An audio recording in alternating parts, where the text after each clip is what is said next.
سورہ رحمان کا آغاز ہے۔ سورہ رحمان مدنی ہے، ہجرت کے بعد اس کا نزول ہوا۔ قرآن پاک کی ترتیب کے اعتبار سے اس کا نمبر 55 ہے، 55، اور نزول کے اعتبار سے اس کا نمبر 97 ہے، یعنی 97۔ قرآن پاک کی اس سورہ مبارکہ میں 78 آیات ہیں اور 3 رکوع ہیں۔ 78 آیات اور 3 رکوع ہیں۔ یہ سورہ مبارکہ میں بار بار یہ جملہ ہے فَبِأَيِّ آلَاءِ رَبِّكُمَا تُكَذِّبَانِ۔ اس کے معنی کو سمجھ لیں۔ اس کے لفظی معنی ہے کہ اے انسانوں اور اے جنات، تم اپنے رب کی کون کون سی نعمتوں کو جھٹلاؤ گے۔ یہاں پر دنیاوی نعمتوں کا ذکر ہے، پھر قیامت میں جو جنتیوں کو جنت کی نعمتیں ملیں گی اس کا ذکر ہے، پھر جہنمیوں کو جہنم میں جو عذاب ملیں گے اس کا ذکر ہے، اور بار بار یہ ذکر ہے کہ تم اپنے رب کی کون کون سی نعمتوں کو جھٹلاؤ گے، اور ہر جگہ مراد یہی ہے کہ جب اتنا کریم پروردگار ہے جس نے دنیا میں تمہیں اتنی نعمتیں دی اور تم اس کی نافرمانی کرو تو گویا کہ اس کی نعمتوں کو جھٹلانا ہے۔ اسی طرح جب جنت کا ذکر ہے تو فرمایا گیا کہ اتنی پیاری جنت کو چھوڑ دینا اور گناہ کرنا گویا کہ جنت کی نعمتوں کو جھٹلا دینا ہے۔ اور جب جہنم کا ذکر ہے تو گناہ کر کے جہنم میں جانے والے کام کرنا اور اللہ رب العالمین کی نافرمانی کرنا، یہ بھی نعمتوں کو جھٹلانا ہے کہ جو ناشکرا ہوتا ہے وہ نافرمان ہوتا ہے، کیونکہ جو نعمتوں پر شکر کرتا ہے وہ اللہ تعالیٰ کی فرمانبرداری کرتا ہے۔ نبی اکرم صلی اللہ علیہ وآلہ وسلم نے مسلمانوں کے سامنے سورہ رحمان پڑھی، مسلمان خاموشی کے ساتھ سنتے رہے۔ آپ نے فرمایا تم سے اچھے تو تمہارے بھائی جنات ہیں، کہ جب میں نے ان کے سامنے سورہ رحمان پڑھی اور جب میں اس مقام پر پہنچتا فَبِأَيِّ آلَاءِ رَبِّكُمَا تُكَذِّبَانِ، اے جنات اور اے انسانوں کے گروہ، تم اپنے رب کی کون کون سی نعمتوں کو جھٹلاؤ گے، تو وہ یہ کہتے پروردگار ہم تیری کسی نعمت کو نہیں جھٹلاتے، اے مالک و مولا تو ہمیں عمل کی توفیق عطا فرما۔ تو ہمیں بھی چاہیے کہ زبان سے یا کم از کم دل سے ہر اس مقام پر یہ جملہ ضرور کہیں۔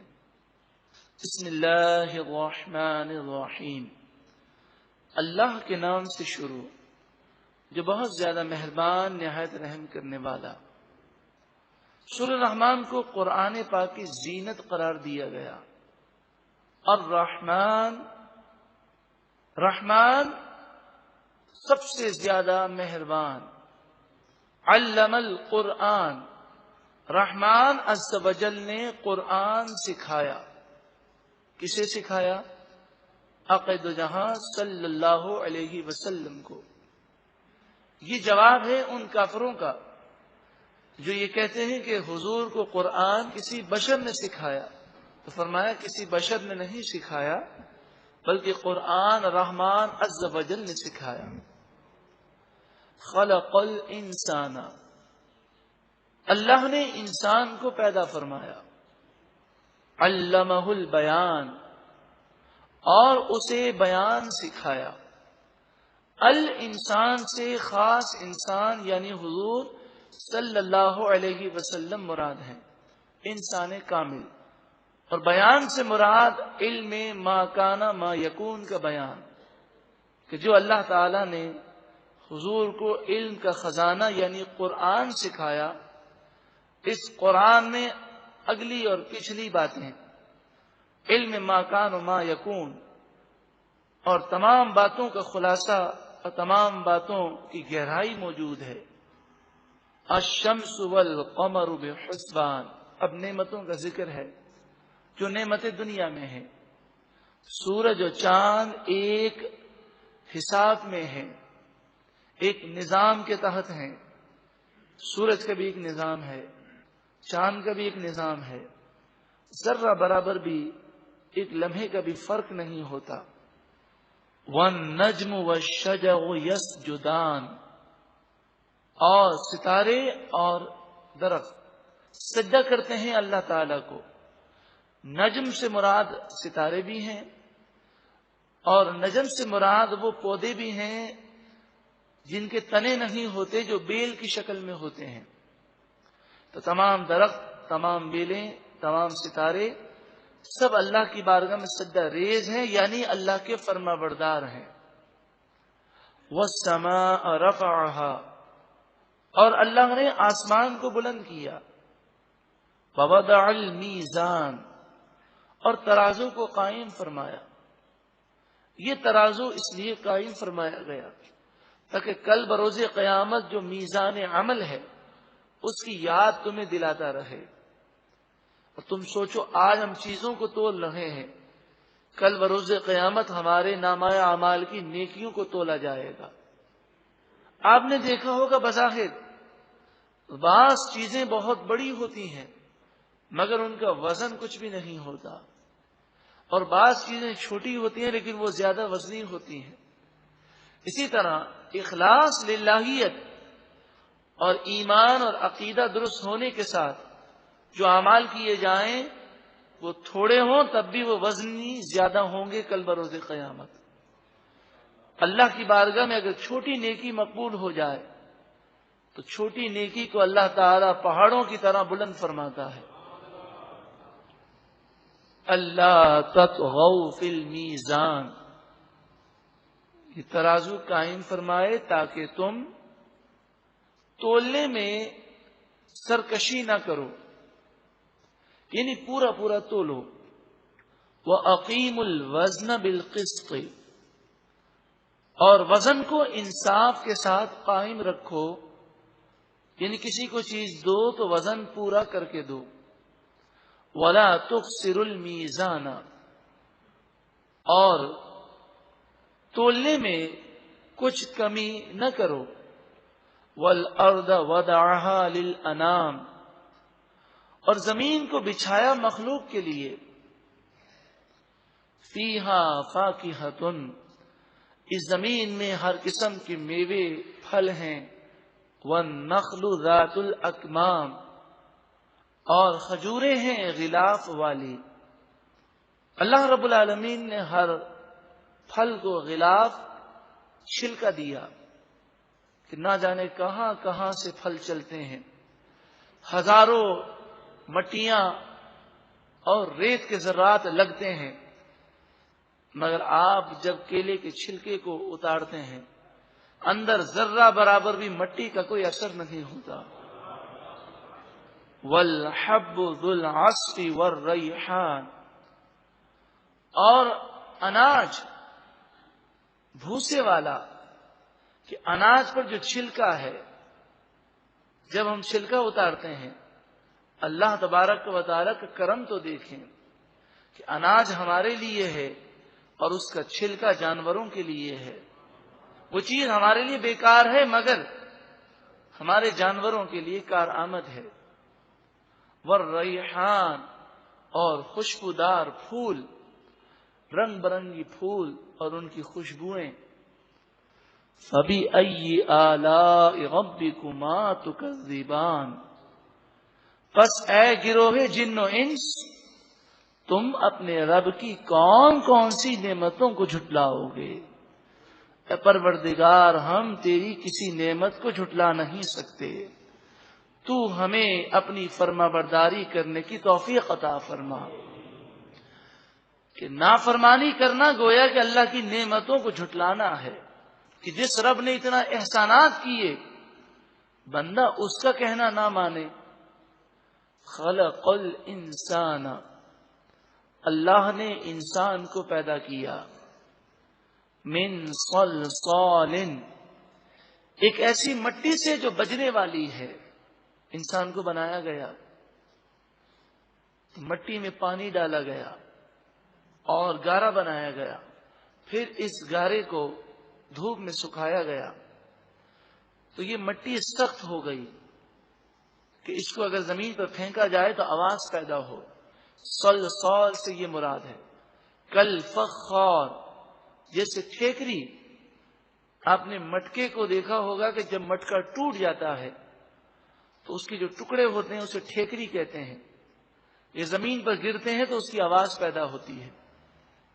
سوچیں کہ انسان کو مٹی سے بنایا گیا اور پھر بعد کی نسلوں کو پانی کے ایک قطرے سے بنایا گیا، لیکن انسان میں اللہ تعالیٰ نے کیسی کیسی صلاحیتیں پیدا کی.